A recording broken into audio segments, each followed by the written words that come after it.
Ever wonder what sets the winners apart from the losers? And what does it really mean to be a winner? My name is Federico, and I'm a young, successful entrepreneur passionate about sports, business, mindset, and real estate.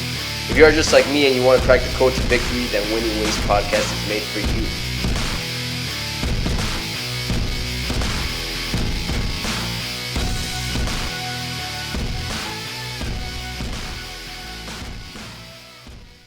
Yo, welcome back to Winning Ways with Fred. My name is Federico and I am your host. Guys, today I have a great guest for you guys. One of the interviews and shows where I love the most because it shows you a story about someone who committed his life to a certain idea or career, stopped, pivoted, and started something new and is now experiencing extreme success in his life. But first and foremost, guys, please, before I introduce you to him, please share the show if you find value to it. That's how we grow the show. Even when we become a top 3 show in the world, I will grow it organically via word of mouth only. Now, without further ado, Matthew, how are you, brother? I'm good. Thank you for having me. Man, thank you for being here. I was reading through your bio, like I was mentioning earlier. I'm very impressed. So let's start off with how it all started. You went to Duke, and tell us a little bit about how your life started and how you were going through your life, your career, and you pivoted. That's the winning story there. And I'm happy to hear about that. Absolutely, man. Yeah. So I went to physical therapy school, went to Duke Medical University, which is private school. And it's expensive, right? So Yeah. I had all my life thought, man, this is the profession for me. I want to be a physical therapist. I want to own my own practice. Yeah. Also really into health and wellness and fitness. And I was like, oh, I'll own my own gym. So I knew I was like entrepreneurial at heart, but like as I got into school and as I started doing this, I just started to realize I was like, man, I don't want to be doing the same thing 9 to 5 every day and just feel like a cog in a wheel, like it just does this over and over and over again. So, I quickly transitioned right after graduating from PT school into this entrepreneurial field. And man, I love it. And it feels so right and it feels so good. But it was definitely met with a lot of struggles. Like so many people don't understand that. Family, friends, like to go from this transition of being, of supposed to be a PT because I spent all this time, money on an education that I decided, hey, this isn't fulfilling for me. Like I actually don't want to do this. And to just follow your heart and be like, I know that this may not be analytically, I'm like, oh, I should do this, right? I should do this. I spent this time, but knowing that my heart wasn't here made it a lot easier for me to do that. But most people have a really hard time with that because they just want to do what they think they should do or what others think they should do. And a lot of my classmates just didn't understand. And I was like, you don't have to. Like, this is my life and this is my choice, and I'm following my heart. And I'm glad I did. Yeah. So let me ask you this, and I'm uncovering all this story a bit. That point that you decided, okay, I'm gonna go another route, because I had a similar story. My toughest opponents was my family, my own family. My parents, really, they were the ones that were against it, and not in a bad way. They just cared about me, and I found a good job at Morgan Stanley. And they were like, why would you leave and start doing real estate when you have such a secure job? So walk us through that. Who was your number one opponent? Who was holding you back from all of that at first? Yeah. Luckily for me, my mom was really on board with it. She was super supportive. And she's like, if you ever need a place to stay, like you've got our place here at home, which was really good. She just wanted to make sure I had a plan. And I'm very like operational and systems driven. That's how I support a lot of the clients I work with now. So being able to show her, hey, this is my plan for the next 3 months, 6 months, she was really supportive, which I'm very grateful for. My dad, on the other hand, like even since like I started going into the physical therapy world or the rehab space, he was kind of pushing me against it and saying, you should get into business, you should get into these and like have a more secure job where you can make money, blah, blah, blah. So I honestly didn't share too much with him. I'd say the biggest obstacle was myself. Okay. Right. It was like, my mom was supportive. My friends didn't really get it, but they're like, okay, cool. You do you. And then it was me. I was like, I'm really going to do this. Yeah. And believing that I could do that. So I'd say I was probably the biggest, the biggest obstacle or just thing to work through. For sure. Now let's touch on that a bit, right? Because that point, that fork on the road, where you decided, okay, I've dedicated my whole life. You probably grew up thinking about being a doctor and then went to physical therapy. You finally attained that goal. What happened? What was that realization that hit you where you're like, man, this is not for me. There's more to me and I could help doing this rather than being a physical therapist? Yeah, I think a lot of it is really impact driven, right? So in physical therapy right now, and most of the people who practice is that it's insurance driven. So what that means is like insurance will reimburse you based off of the treatment that you provide or the treatment that they think that you should provide. So it doesn't really allow you to be able to provide the service or the value to somebody that you really want to provide. The alternative to that, which is something that I got into after school, thinking, oh, this could be my route, is to go to a non-insurance cash-based route to where you provide a service and you can charge what you want for it and just don't use insurance at all. But the insurance model itself has really made it tough for physical therapy because, yeah, it's just like the people aren't getting the results they need. I would say that the moment I realized it was when I was in school. I was doing an internship and I was in this clinic that saw, dude, like I probably had 5 patients in there at a time. Okay. And they're being billed as if you were seeing them for an hour, pretty much one-on-one for the most part, the way we were billing it, which is just like, it's very unethical, right? So like I was treating 5 people, billing as if I was seeing one person, and I wasn't having fun. The patients weren't getting better. And I saw it. I'm like, this is messed up. Like they're not getting better. But if I had an hour with them and I could talk to them and communicate with them and work with them, I could actually get them the results that we're promising that we could get them. So the model itself was broken. And as a student, I was burnt out. I was interning and I had only done this for 9 months. And I was like, yeah, forget this. I am not doing this when I graduate because if I'm not having fun now, just to think, oh, well, when I get paid, it's all going to change. Yeah. Dude, that's bogus. That's not going to happen. It's not going to work that way. Yeah. That's no, it's spot on too, man. Like I'm glad you caught on too when you were interning before actually committing to getting a job and signing a contract long term, right? And that's a conversation for another day because I have my opinions and my thoughts on that. Like the how the medical field, in a sense, it's inefficient in many ways, and there's ways that potentially could be become more efficient, but that's another story for another day again. So let's go into, okay, boom, you decided you wanted to go into business, and I was reading in your bio you launched a gym with your buddies, right? It's an online fitness offer. So no, it wasn't a physical space, but yeah. Mm-hmm. Perfect. Walk us through that. How did that go? How did that happen? Yeah. So I was networking before I graduated school. I was like, all right, this is not for me. I need to find other ways to generate revenue. And I did look into the cash-based physical therapy model where you treat somebody one-on-one in a private setting and you charge what you'd like. So I started networking my last year of PT school. I would reach out if I didn't have to be in these clinics. I would just reach out to people in the area and try to get in front of them and just like get to know them and see, what are you doing? Because I imagine you also feel this way. Yeah. So like, what's your secret? What are you doing? And I stumbled across somebody here in Charleston, or where I was in Charleston at the time, who had a physical therapy clinic and had just partnered with somebody to build an online company. And I met him over coffee and had a really good conversation. And by the end of the conversation, he's like, hey man, when you graduate PT school, if you're interested, I'd love to have you here. And while you're here working as a PT, I actually have this online venture that I'm trying to launch. And while I was in PT school, I was doing that. I was working with people online, giving them exercise programs. And I enjoyed that because I had the flexibility. I'm like sitting here in class, like working with people, and I'm making money. I'm like, I'm in class paying to be here, but I'm making money online and I'm making a decent amount. This is cool. So I found that out at the same time I was getting burnt out. And I was like, man, I could make more online and work from anywhere. Oh, this is cool.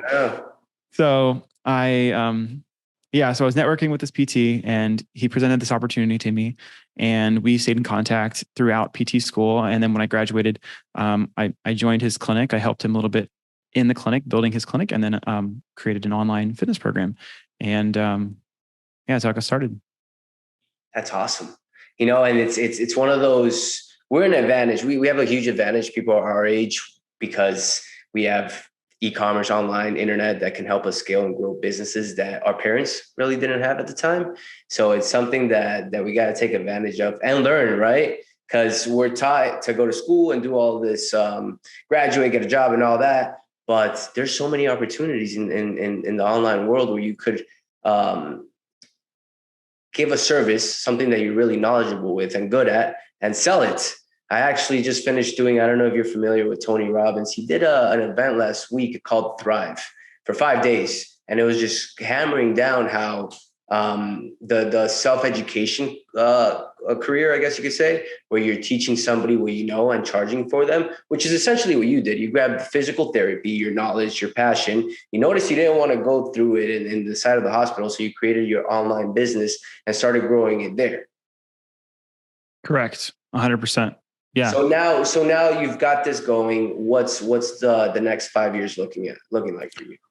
Yeah. So for me, I had a lot of success when I went the online route, and I really enjoyed it. And it's similar to physical therapy, right? So like I was really good at, or no, I wasn't really good at it, but I was doing physical therapy and I realized there was an opportunity there. It's like, okay, cool. There's physical therapists, but all of them are having a hard time finding clients. Yeah. Okay, cool. How can I help them find clients? And I started doing that. I started doing marketing for the physical therapy clinic. And then at the same time, I was doing the online stuff. And I was getting really good at getting clients online. I was good at getting, putting advertisements out there where, hey, I have this thing, and getting people to say, I'm interested in your thing. Yeah. And then I'm starting now with coaches at the same time. They're having a hard time finding clients. They're having a hard time people coming in. So now it's just like a level up every time, right? So you're like, all right, I started as this fulfillment person that was delivering the service. Then I realized there was a problem with the system. Here's a solution. I can help you get more clients. And then the same thing happens again. Once I've done that, I'm like, oh, other businesses now need this. Here's a solution. I can help you get clients.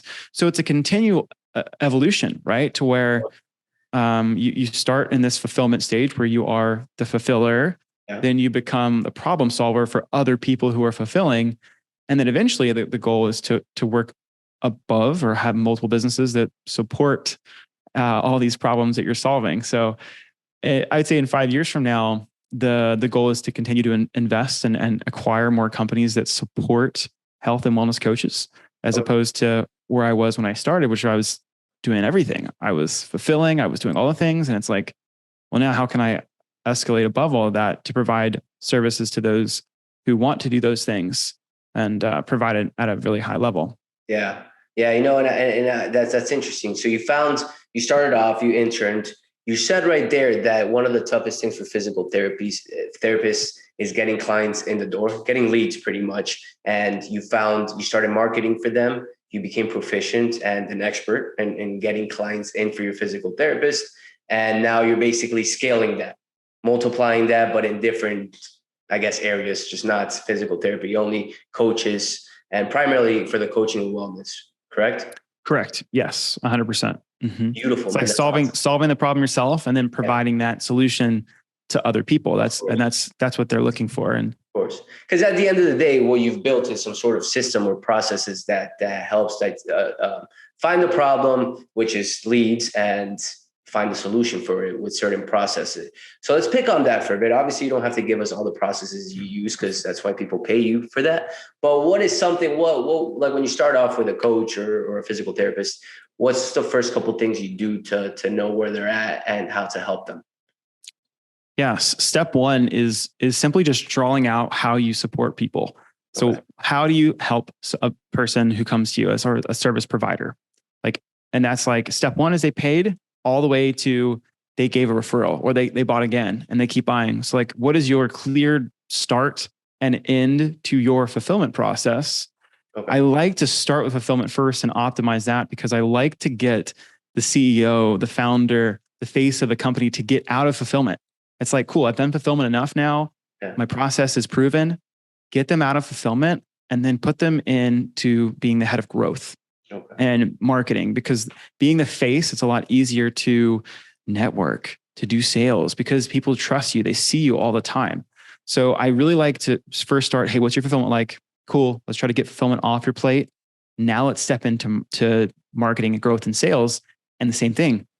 What's our clear start and end? And then we really optimize that process. And once we do that, we've got more leads flowing in. Then we work on another system. But I like to start, all right, step 1, fulfillment system. Step 2, growth system. And step 3 eventually is building a team, like an HR system of, cool, I've got all these leads, I've got this process. How do I build a team, right? So those are really the 3 systems that every business needs to be successful. I definitely learned from the start that, I got to have a lead system. I got to have a sales system. But as I focused all that, I was like, I don't have the people to support that. So now what? So creating a process around how you hire and train and manage people is one of the most overlooked or underlooked things that is in any business. That's true, man. Spot on. And let's be real. What's worse than not having leads is having the leads and not being able to get to them because you don't have a team behind you that's ready to go and contact them. That's the worst thing that could happen because now you're leaving money on the table and you know. Yeah, a lot of money on the table because you pay. I mean, it depends on your industry, but you're paying $5, $10 for a contact email, like a lead on Facebook or something like that. You pay $5, $10. But it probably costs you $50 to $100 just to get a call. Sometimes, depending on the industry again. But then, you're just losing money at that point. It's like I just would turn the ads off. But then, if you do that, like you're missing opportunity to grow. So it's like you get stuck in. Like I noticed a lot of entrepreneurs get stuck. They go from this phase of growth to like, this quarter we got to focus on systems and fulfillment, and then they go back and forth, and it's like, what's the best strategy for us to create? That's happened to me. I can't say it hasn't happened to me. It's happened to me too, man. It still happens to me. I catch myself. I'm like, damn it. No, I mean, because at first you're starting off, right? You're trying to build a business and it's pretty much you're not a business owner. You're a business operator because you're pretty much doing everything while you get your team to do everything for you and delegate and all that. But at first it's tough, man. And it's cool to see someone like yourself. How old are you? I'm 28. Okay, you're 28. You're 28, and my audience. So just to give you an idea, my audience is young men, 18 to 30-year-olds who are looking to build something for themselves, grow, and they see somebody like you, man. You're 28. You know, you're there. You're ahead of them, but not too far ahead of them. You're reaching distance where they could be inspired by you and be like, man, listen, this guy's 28. I'm 24, and in 4 years I could be like this if I did this, and that. So I love that, man. These stories are great because it helps my audience and young men and women too realize that, hey, just because I committed to this path like you did doesn't mean it's the right path for me. And there's always a right time to pivot. And pivoting isn't bad, and starting fresh isn't bad. I guess you would agree too. 100%. Like pivoting is okay. Pivoting is actually a way of evolving. You just have to make sure the pivot you make is in the right direction that's going to support you long-term, right? Yeah. So while pivoting is good, we want to make sure that the pivots, we still have a 90-day objective. We still have an annual objective. We still have a target that we're achieving. And the pivot, if we're having pivots that keep changing towards that 3, 5, 1 year target, if that target keeps changing, it's going to be really tough for you to grow. But if you can start to pivot, like, okay, I focused this quarter really hard on YouTube, and you know what? I didn't see any return on investment. I'm going to try here this next quarter. That's okay. Like those strategies can change. And even if you change your career, it's like you can change a career if your target long-term is, I want to be able to live this type of lifestyle. And I see a lot of entrepreneurs mess that up is they don't think about what is my goal for the life that I want to live in 3 to 5 years from now. Yeah. And now my career can pivot based off my personal goals. Instead of setting, this is the business objective goals, I have to work around the business to do this. Well, if you do that, then you're sacrificing your personal life for your business when your business is really designed to support your personal life and achieve your personal goals. And if that's a huge exit one day, maybe you do need to sacrifice a little bit. But if you're just like, hey, I want to create a lifestyle business that allows me to travel, do all these things, like pivoting your career is okay. And it's actually suggested if it's not serving your personal life. Oh man, that's gold. That was gold. Guys, you should go back and re-listen to that 10 seconds right there, because that was gold. It's true though, man. And it's something that we're not taught, or it's something that's we're not glorified to do. I mean, day to day, when you're growing up, you're taught to, get good grades, go to school, don't pivot, don't ask questions. If you get an F, you fail. So it's hard when you grow up and finally get to our age to pivot.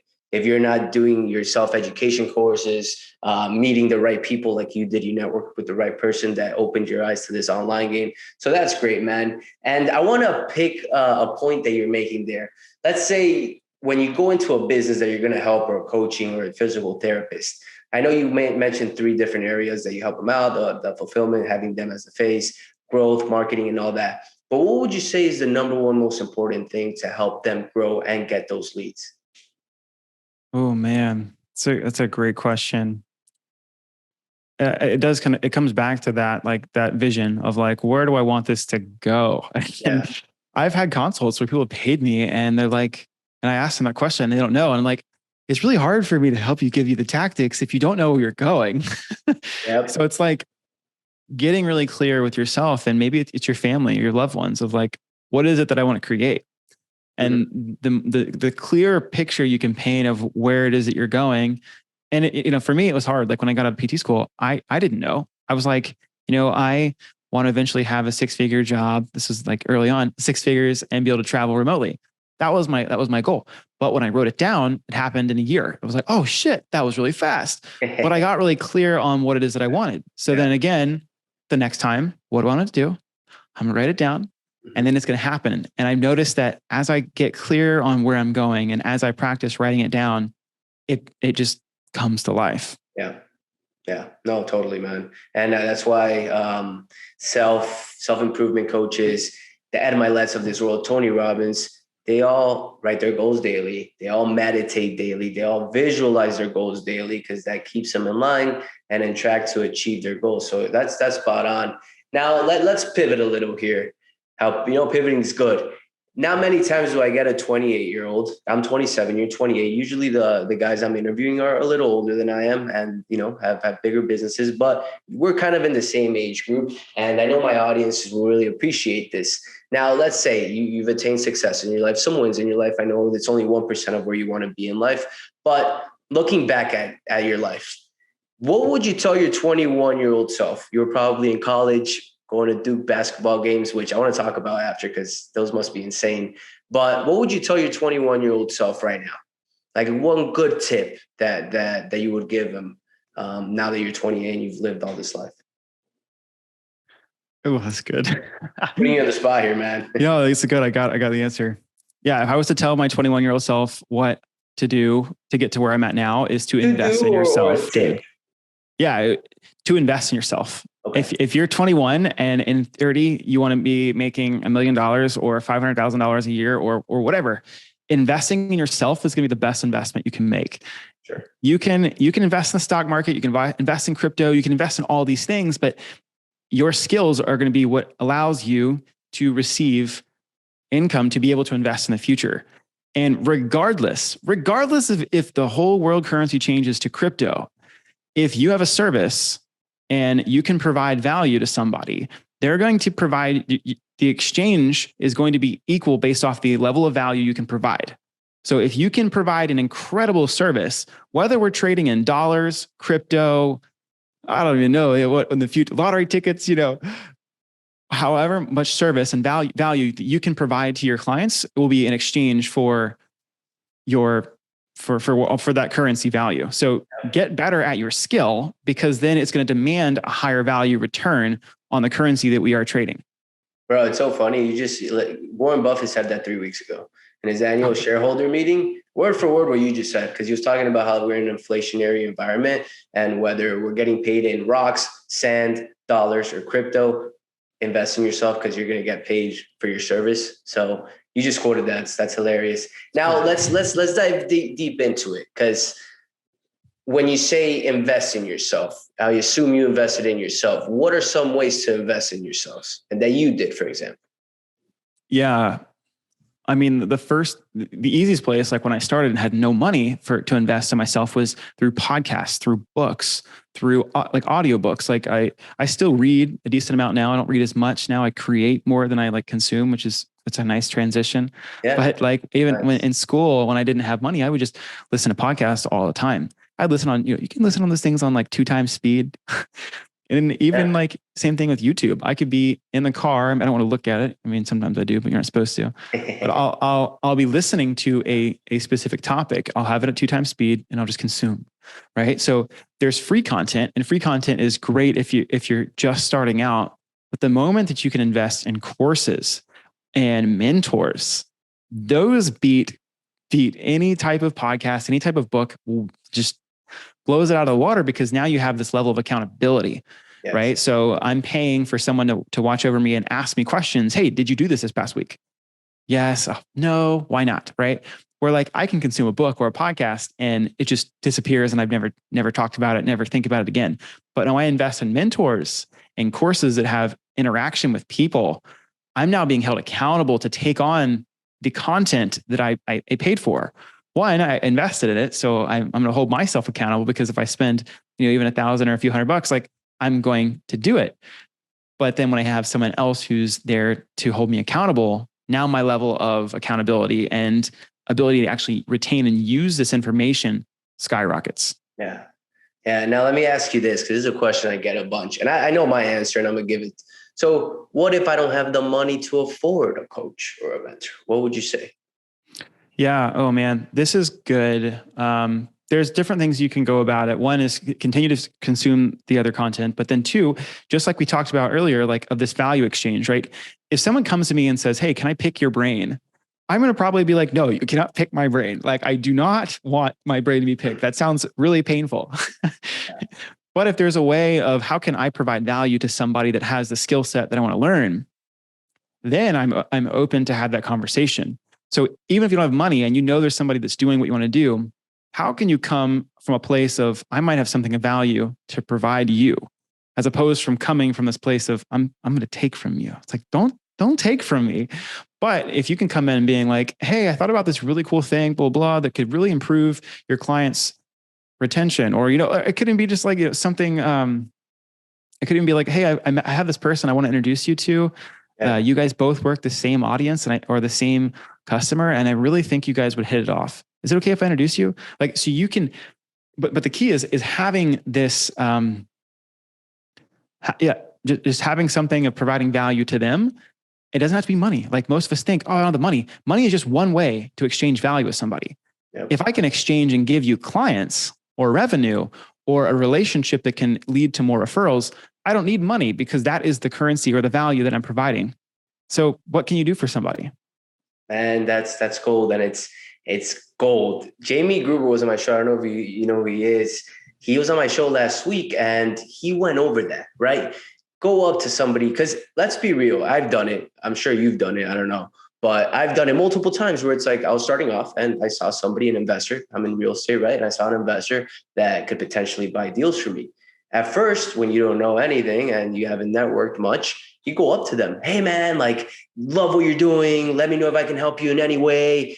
And you think you're coming from a good spot and they're going to say yes and be appreciative over it. And it's the complete opposite. They're like, you're putting them in the spot, basically, because they don't know what to say at that point. They're going to be like, thank you. Like, I'll let you know. Rather than, hey, man, like, love what you do. Like, trying to ask questions, understand what they do. And then after asking questions, then seeing how you can provide value. And if you can't provide value by any means, then stay in contact with them. And yeah, I mean, that's the best way to go about it. But I also, one other thing too, going back to my question is, I believe there's no excuses to it, man, because there's YouTube, right? Yeah, sure, you don't have the one-on-one aspect of it, but man, you could go Google Tim Grover, Grant Cardone, Tony Robbins, and there's one-on-ones that you could watch, right? Yeah, you won't have that accountability factor. Have an accountability buddy. Ask one of your buddies that's looking to grow too, and each week have an accountability system where you go over what you set out to do and hold each other accountable. That's what I did when I started off. I didn't have the money to buy a coach. Nobody does, but you start doing those little things that get you to the point. If you start doing these little things, you're going to have the money to pay for a coach later on. Totally. And, and investing in yourself. And sometimes there may be a time where you invest in yourself and you don't necessarily have like invest all the money that you have. Like I know a lot of people that have been like, yeah, I make $2,000 a year, a week or a month, or $2,000 a month. I'm going to invest that $2,000 to a coach because I'm betting on myself that I'm going to grow. That is a strategy to use. You want to make sure you have a really good process and system that can happen. But I know for myself, like that was something I did. It was like I had a savings. So like, I had $2,000 left over, and all that money I put back into myself when I first hired my first coach. And it was $2,000 a month. That was a lot for me. Like I was only making maybe $4,000 a month. And I was like, okay, this is my living expenses. What's left over? All of it is going to a coach. Yeah. And by doing that, I mean, the return that I got on that, I would do it again in a heartbeat. But me making that decision right then and there of like, you're saying I'm putting all of my money, all of my excess savings or all my savings into this thing. It was terrifying. My heart was beating, I was I'm so scared. Like, I don't know about this. I was like, well, the thought was, what would my friends think? And it's like, who gives a shit? Like they're thinking about them, right? That's what all they care about is they thinking about them and their situation. So forget that. Like I'm going to put my money where my mouth is and I'm going to invest in myself, my savings that I have this month. And it compounded like crazy. Yeah, man. Yeah. And it happens, right? It's not an easy process to go pay somebody that you've heard and you're looking that's going to help you. But deep down, we're all skeptic, right? We're all skeptical of like, man, this self-development guru bullshit. Like, what if it doesn't work and I'm spending all my money? They're going to make fun of me. I'm going to be a failure. All those thoughts start creeping up into your head. Like, it's just kind of the process of how it goes, no? It is. And the sooner too, though, you can believe that it will work. It will work. But if you keep that, right? Yeah. So, and a lot of people do that is when they make that purchase, they get this buyer's remorse and like this negativity. And when they do that, the results they actually see from that investment starts to decrease. And that's why if you're a coach consultant, like you want to get quick wins, or even a coach, like you want to get quick wins with your clients pretty quick so that they don't have these limiting beliefs that actually prevents them from growing, because our thoughts create our reality. Yeah. So if our thoughts are, this doesn't work, I think I spent my money, I wasted my money. Well, guess what? You wasted your money because it's not going to work. Yeah. No, spot on, man. Like if you think you can do it, you can. If you think you can't, you can't. That's just how it goes. Now let's touch on this point, because I believe in our age, specifically our 20s, at least for me and a lot of my buddies and people I've spoken to, you're very concerned about your friendships, especially early 20s, graduating college. I know I was, right? And then you graduate college. And then a year or two pass by, you're still pretty close. Then 3 to 4 years, and then 5 years, you lose probably 90% of the friends you had in college. So let's talk about that, man. How influential was your friendships to make this decision, at least your relationships, to make the decision of starting this new life and to getting to where you want to be? How important are relationships? Do you have a good group of accountability friends that have helped you along the way, or you've had to make new friends that have met those standards, I guess you could say? I've absolutely had to make new friends to meet my standards. And that's challenging as an entrepreneur, is when you do start down this route that people are looking and expecting you to act a certain way. Yeah. And then when you take on this new identity by being an entrepreneur, a business owner, whatever it is that you're doing, that you end up becoming a new person and people still see you as the old you. So when I go home, even now I'm from Charleston, I go home, I still experience those same things. I experience these people putting these beliefs on me of like, oh, Matt is this way. And I had to move my environment. I could not live at home anymore because I wasn't experiencing the growth and people pushing me. I was having people pull me. They're pulling me back of like, hey, we want Matt. And it's like, I want to go over here. The old Matts. They want the old Matts. Exactly. So I pivoted and I adapted and made new friends. And most of the friends that I made were in these investment groups and these coaching groups that I was a part of, because they were wanting the same things as I was. They were wanting growth. They were wanting development. They were open-minded. They were health focused, and they were also very mindset driven. And like, I want to say mindset driven, but like mental health, emotionally intelligent. And that's they're emotionally intelligent. So like, Yeah, having to adapt and meet more people of where you're going is critical, especially when you're getting started. Bro, that's spot on. And it's something that I've struggled with a bit because I went to Florida State, like I told you earlier, and I met a whole bunch of friends there, cool friends. And I had friends, I have a great group of friends here, 4 of us that we were brothers since we were like 5. But they're not on the same trajectory, which is fine. We don't have to be the same, but at the same time, they're not threading the needle in the sense where they're not going to help me get to the level I want. And it's been a process for me to like grasp that and like finally let it sit in that, you know, sometimes that's how it goes. Things change and you got to let go, not fully let go, like still talk to them, but you got to surround yourself with the people that are going to get you to that level, man. I think that's a tough part of the entrepreneurial game. 100%. But it's like, if you're going to go in a sauna, yeah, you're going to be hot, right? Like you can do whatever you want. You can like tell yourself mentally, I'm not going to be hot. I'm not going to be hot. You're going to be hot. Yeah. But the moment you go outside and you go, let's say into the snow, you're going to be cold. Yeah. Right. So it's like the environment that you're in is going to dictate the sensations you feel. And yes, you could be Wim Hof. You can really hack the mind and be like, oh, I'm really warm right now. Yeah. Yes. That also happens in life and to a more comparable level. But still, your environment is going to dictate how you show up and the feelings that you feel, the emotions you feel. So the sooner you can change your environment, the better to be the one that's going to be the most supportive of you. Yeah. And I'm a big believer in paying for friends. So joining masterminds, if you have the money to join them, great, do that. And there's also masterminds that come with different levels. So if you don't make a lot of money, you could join the smaller level and start building and joining the other levels as you go. But meeting the people that align with what you want to do in life is crucial, because the people that are not aligned with what you want in life pull you back, like you just said when you went back home. Yeah, I mean, that's one of the reasons I'm in Austin right now is because I knew there's a bunch of entrepreneurs here that were health focused, and that's been my experience. Yeah. And where I'm at home, again, I have that pulling sensation here. Like I went to the gym before I had this call, and I met up with people who I'm like, oh, we should do this collaboration for this product and this offer, or we're gonna help people create content, and like sick. I'm like, it's sick. It's they're great people, and they're right next door. I can walk there, and it's like. This place is just full of ideas and opportunities. So like for me, this was logically the next step. It was like, I want to go meet more people. So yeah, you can have masterminds, but also if you just go to a new city that has those people, you can start to collab and just surround yourself with people like physically. Cause even that physical energy of being around somebody is even better than the virtual relationship you can make with people. Without a doubt. It's definitely paid dividends just by being around this environment. Yeah, no, totally. And there's like, if you guys Google or just go to meetups.com and go to your city, there's a bunch of different meetups with different areas, wealth, real estate, sports, anything you like that you could go to meetups. Some are $5 and most of them are free. And people go there because that's when I started off.